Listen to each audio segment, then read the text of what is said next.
Wala nang maraming paligoy-ligoy pa, diretso sa punto na.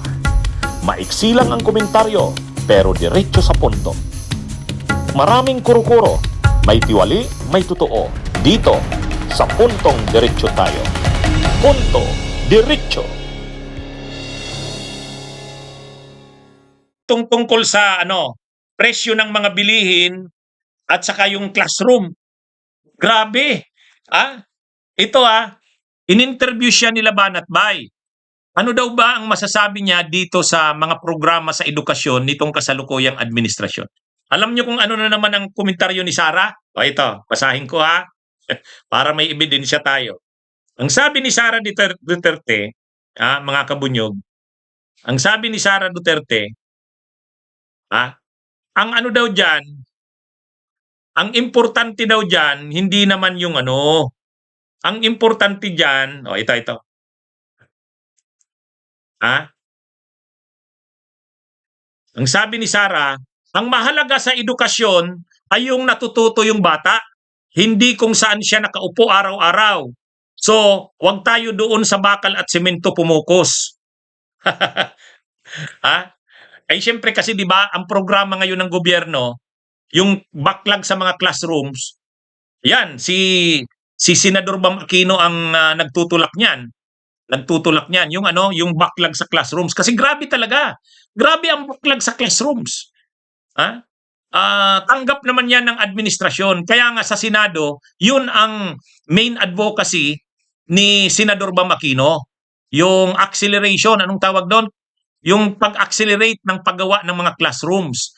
Kasi grabe, talagang nung nakaraang mga taon, kahit sa panahon ni Marcos, tinanggap naman ng administrasyon na grabe yung backlogs. Kaya may batas na pinasa ngayon, pinirmahan na yan. Ang sponsor sa Senado niyan, si Bam Aquino. Talagang pinupurso niya yan na yung mga backlog sa classrooms ay mapunuan.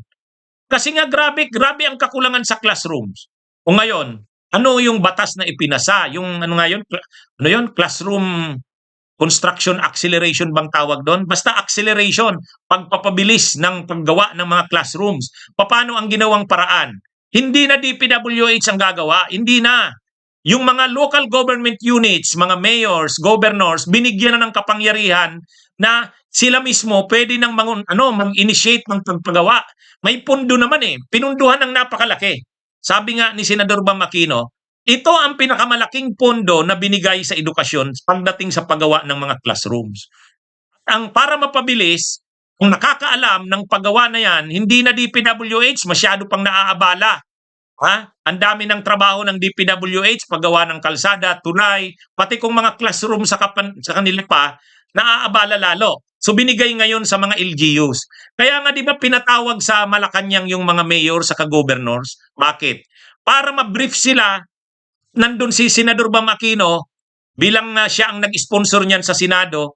Tuwang-tuwa yung mga mayors, tuwang-tuwa yung mga governors. Kasi talaga namang kailangang habulin na yung backlog sa classrooms. Ngayon, tinanong si Sara ng mga vloggers ng DDS. Doon sa programa ng SMNI, ang sabi ni Sara Duterte, hindi naman importante yung mga classroom na yan.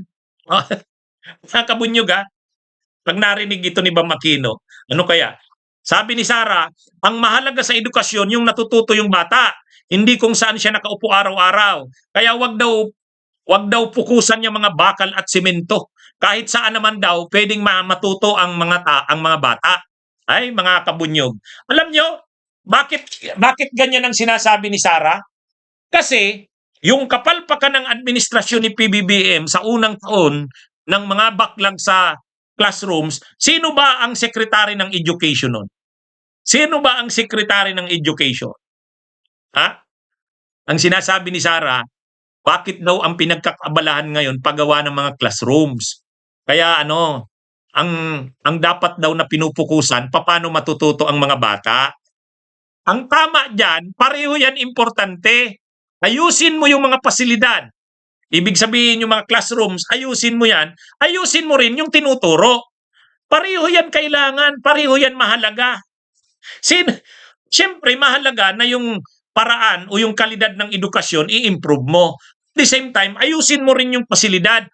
Kahit magigaling yung mga teachers, magagaling yung curriculum, magagaling yung mga nagtuturo, kung wala namang maayos na pasilidad. Kung umuulan, tumutulo yung mga bubong. Ha? Ha? Ha? Ganun, anong klase nito? Kaya naman pala mga kabunyog ang nangyari sa atin, yung edukasyon natin, sira, bagsak. Sa panahon ni Sara, sa 3 taon halos na siya ang secretary, o 2 taon ba yon? Kaya pala grabe ang backlog sa classrooms. Ha? Kaya nang itong si Bam Aquino nang maging senador, ganun talaga yung advocacy niya. Sabi niya, paspasan natin yan. Acceleration. Ha? O imagine niyo. Kaya mga kabunyog, mga kababayan, si Sara, dahil nga palpak yung kanyang pagiging DepEd Secretary, pagiging DepEd Secretary, imagine niyo naman si Sara, pag upo niyang DepEd Secretary, ano kaagad ang programa niya? Di ba yung toothbrush drill?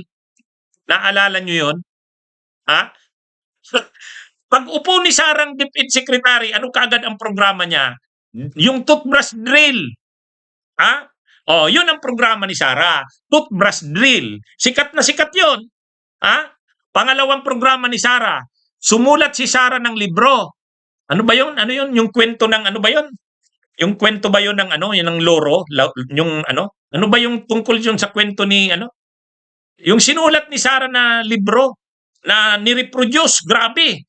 Kung ilang doon ang nagastos, ang laking nagastos na pera, tapos pinapamigay sa mga pinapamigay sa mga bata. Yung librong sinulat niya, ano ang title nun? Yung pangbata na libro? O, yun ang mga programa ni Sara. Ha? Nakalimutan ko na yung title ng libro eh.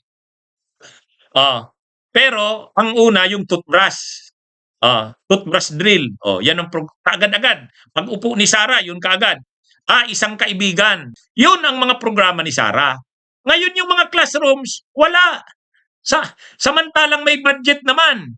Ang daming backlogs. So ngayon, inaayos na sa ilalim ni Sani Agara at sa ni Bam Aquino. Si Bam Aquino, nagpasa ng batas si Bam. Yung acceleration ng paggawa ng mga classrooms. Yan yung ngayon ni Sara. Yan yung kinukomentaryuhan niya.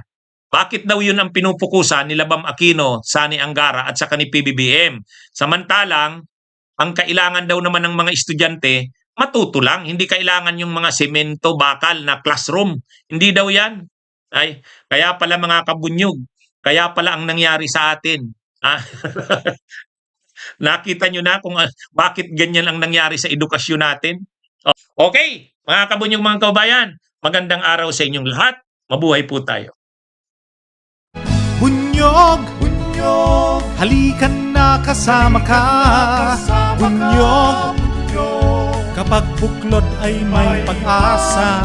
Luzon, Visayas, Mindanao, isa ang pananaw. Sa bagong Pilipinas ang bunyog isisigaw. Bunyog.